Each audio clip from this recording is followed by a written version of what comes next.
we have some slides. We're going to talk a little bit tonight about the topic of resilience building, which we're going to get into, and then we're going to talk a lot about how Groton Parks and Rec has all kinds of opportunities for families with disability and can aid in resilience building and just plain old building of enjoyment for life.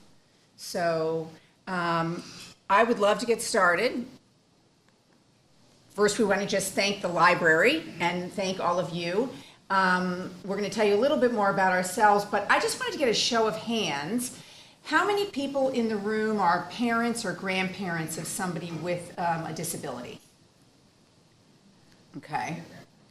And if we were talking about ages of those young people, how many of those young people are under the age of 18? And then over the age of 18? And how about over the age of 30? Okay, good. So it's always helpful to know a little bit about who we're talking to. We're going to tell you a little bit about ourselves. I can tell you quickly about me. I'm the proud mom of 3 kids. That picture is me with our middle son, whose name is Andrew. He's 29. Our other kids are 30 and 25. And Andrew was born 4 months early. So he was an ultra preemie baby. He has spastic quadriplegia, cerebral palsy. He has intellectual disabilities, and he has a joy of life that is boundless. I have done all kinds of things in my life to support Andrew, and one of those is to write the book, Embracing Another Normal, and to be able to talk to groups virtually and in person about how to better support our kids and ourselves in the process of raising them. And I'm just really delighted to be here with Eileen, and Eileen can tell you a little bit about herself. Well, most of the people here know me already. So yeah, I'm a program supervisor at Groton Parks and Rec, and my main job is to provide services, recreational programs for people with disabilities in our community. So I had a lot of, I supervise a lot of programs, and have my hands in a lot of, actual direct programming too. So, and that's kind of why I'm here. And I didn't even know that when we first talked on the phone, Andrew took our adaptive kayaking, how many years ago? 15 years ago? Yes. So with Phil Delabry, for those of you in the room who know. Yeah. So it's just, everything comes around. Totally. Yeah, and I will just say, to start off, my family spent summers and now year-round residents in Groton, but we also have lived in Ohio and in other parts of Connecticut. And what Eileen and her team does is, as far as I can see, the gold standard. And I work with lots of families in lots of places, and what you have here is a real crown jewel in terms of recreation for people. So hopefully we'll be able to talk a lot more about that tonight. Expectations for tonight really are to talk about this general concept of resilience, which is a word that for much of my life I've hated. So I want to make sure that people don't hate the word like I did, and that we can kind of come to some general understanding of what we mean when we talk about resilience and why it really matters. Also, how to build resilience, obviously for our kids, but also for ourselves and other people in our lives, and then how to leverage what Parks and Rec does to help us in that endeavor. So my relationship with resilience, I tell people, is it's not love-hate, it's hate-love. I hated it for most of my life, especially after I had a child with special needs. And I think the reason I hated it is because I always thought it was just something that you are. Like, well, I'm not as resilient as my sister, but I'm more resilient than my brother. Like, it was this static thing. And I thought it was something that people just expected me to be. These are the hands the cards you're dealt. You have to be resilient. You're not going to, just stay under the covers all day long. I later came through a series of things, and especially through working with somebody who studied the concept of resilience for many, many decades. I later came to understand that resilience is actually something that you do. when we talk about it being very proactive. In fact, the word resilience sounds reactive. So when I wrote the book with Linda Hoops, Dr. Linda Hoops, she actually created this model or this framework that we're going to talk about tonight. And the framework she deployed with universities and corporate organizations, nonprofits, big entities where people come to work and have to face resilience and build it. And she said, Kris, I'm doing a series of books and I'm calling it the 6 Challenges series, and I would love to have you work on it and help me apply this model to the organization of the family, and specifically families with disability. And so that's what we did. And now we have a book, and it's based off of interviews with about 200 different families, self-advocates themselves who have disabilities, parents, grandparents, educators, and then also, I do workshops and I have online materials and that sort of thing. But really, when we talk about resilience, it's challenge readiness. It's what we need to be able to deal with whatever comes down the pike. And I think everybody here can agree that in all facets of our lives, we have stuff that comes down the pike that we didn't expect. And it might be in our careers, it might be, health-related relationships. It's certainly something that we experience with parenting and even with grandparenting. And so our definition has to do with high levels of effectiveness and well-being. Again, when you're dealing with disruption, when you're dealing with things that you didn't expect. I really love this concept of pro-resilience and proactively building resilience. And one of the things that we did was to look at the challenges. We did surveys and interviews, and there are these 6 challenges that percolated to the top. And knowing that I'm talking to a group of parents, I would imagine that these are things that you have experienced in the course of your lives with your child.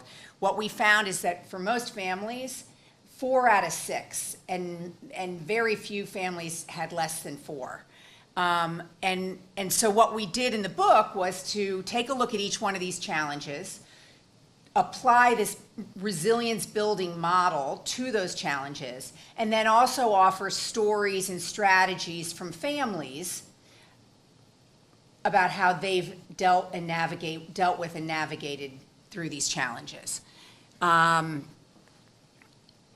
It all starts with what Linda, my co-author, Dr. Hoops, and I refer to as building blocks. And we're gonna talk about one section of these today, more so because I think it's a really great metaphor for families and kids with disabilities. But it starts with, this is like a toolkit. So it starts with the ability to calm ourselves or take us, to notice when we're in a situation and when a challenge is affecting us. There are certain strategies like reframing a situation so that we see things, from a different perspective.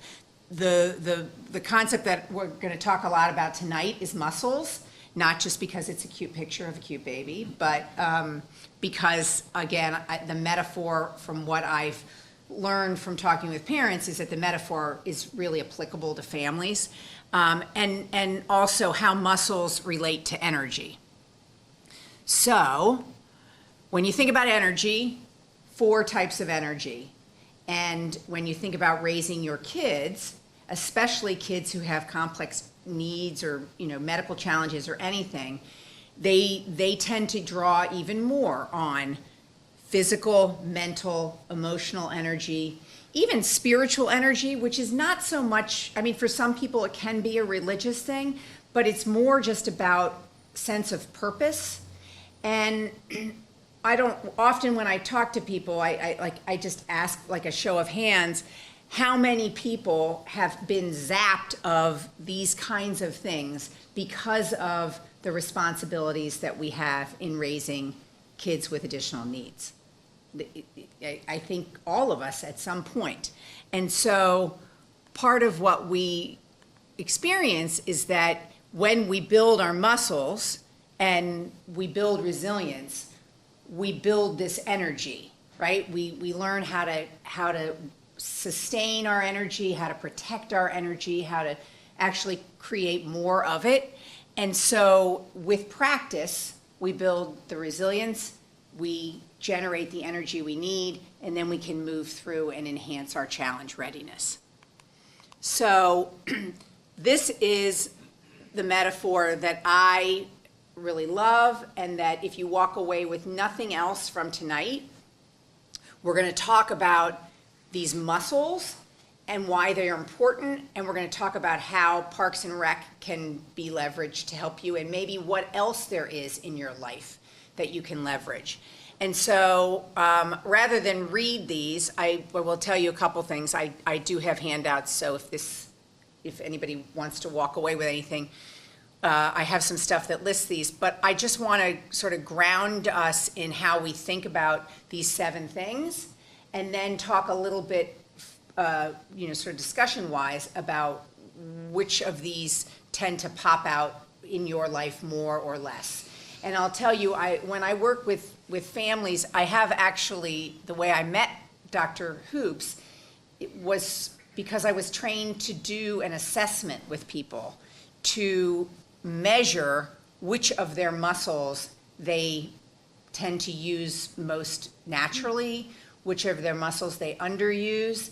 And the concept is one of, if you think about a push-up, in order to build your muscles, right, you have to push up against something. There has to be resistance. And so when we talk about building these 7 different muscles, we talk about ways to exercise those muscles. And that's what we're going to talk about tonight. How can we use, for example, this resource in Parks and Rec to build some of those muscles? And we all know if you overuse your arms and underuse your legs, you're going to blow out your shoulder, right? So I can tell you right now, for me, I over-index on the 7th muscle, me personally. When I have a challenge or a problem that is thrown at me, I get so much comfort from developing a system or a process to sort of help me manage that. I think I was talking to somebody today. I was all morning, I was in a meeting with DDS, and we were talking about my son Andrew is, as I said, he's 29. We were talking about his funding, talking about how his funding is insufficient. So what kind of systems can we put into place to help us better manage the funding that he has, to research additional funding? I take great comfort in structure and organization. Where I often kind of under-exercise is in creativity. I often, when I'm presented with a challenge that requires resilience, I don't sort of think outside the box. Sometimes I probably even fall in love with my own idea. And so for me, looking for ways to be more creative, that's a muscle that I recognize I don't exercise enough, and so I've made a special effort to try to exercise that one more. Positivity is one that our son really relies on. Not so much like always seeing glass half full kind of thing, but more just reminding ourselves when we get into that kind of downward spiral sometimes, that yes, there are other ways of looking at a situation and they might be more positive. And the example I'll give is that I was in this meeting today with DDS. I don't know if anybody can relate to this, but I was crying. and it wasn't like sobbing, it was just sitting and talking, and I could feel my eyes well. And over the course of the next half hour, I really did think about, oh, well, okay, I'm having this meeting with tonight, and it's with Eileen, and maybe there are some things where our son lives that are underexplored. Maybe there is this amazing organization that we don't know about yet that we haven't utilized. And so my positivity was, how can Andrew and me and some other people who work with him, how can we do some research to see what we're not looking at and not leveraging, because we know it's out there. And so that was my example of how do we flex that positivity muscle? How do we look at things maybe just a little bit differently so that we see the opportunity? Somebody told me when I was learning about this stuff, there is this actual thing called negativity bias in human nature. We're biologically programmed since like the dawn of mankind to see threats, to see the negatives, because, you know, we were hunters and gatherers, and if we didn't pay attention, there were predators, right? And so if I were to ask you, I won't do this to you, Eileen, but if I were to ask you to name the top 5 things that you're most proud of in your life, that would be much harder for you than if I asked you, well, name 3 things that you're not very good at. Those you would get really fast, because we are programmed to see the threats and to see the negatives and to see those opportunity areas that we all know in a performance review and otherwise we tend to kind of fixate on. So positivity is one, prioritizing is another, giving ourselves permission to not do everything, but to really be able to identify what are those things that are most important. The notion of self-care, for me, I'll just tell you all, I just celebrated my 62nd birthday, and somebody asked me, what do you wish you had known earlier when you think about raising your son? And I said, I don't think it's about the knowing. I think we know. I wish earlier on I had just listened. Like, I wish earlier on when people said to me, you're going to get tired. This is going to get harder as you get older. I was just like, no, I'm fine, I got this. And I wish that I had figured out maybe when I was in my 40s that asking for help was actually a strength, instead of seeing it as, well, I can do it all, I've got this, right? So learning to prioritize, knowing that it doesn't all have to be done, knowing that if we're signed up for something and you say you're going to come tonight and you don't make it tonight, that's okay, because you got to the stuff that was most important. So again, these are things to play with, right? If right now my list of priorities has 6 things on it, what happens if I try to get that to 4? Can I experiment for a month or 2 and see what happens to the family, what happens to my child? One of the other really important muscles is connection. When people face challenges, some people withdraw. They keep things within the family. They are not as comfortable reaching out into the community. But there is this balance, because obviously to get help and to get support, we have to be able to say when we need the help and the support. So figuring out what the right balance of connection is to learn from other people and to leverage the strengths of other people, and experimenting with that is, and so many other things, is another muscle.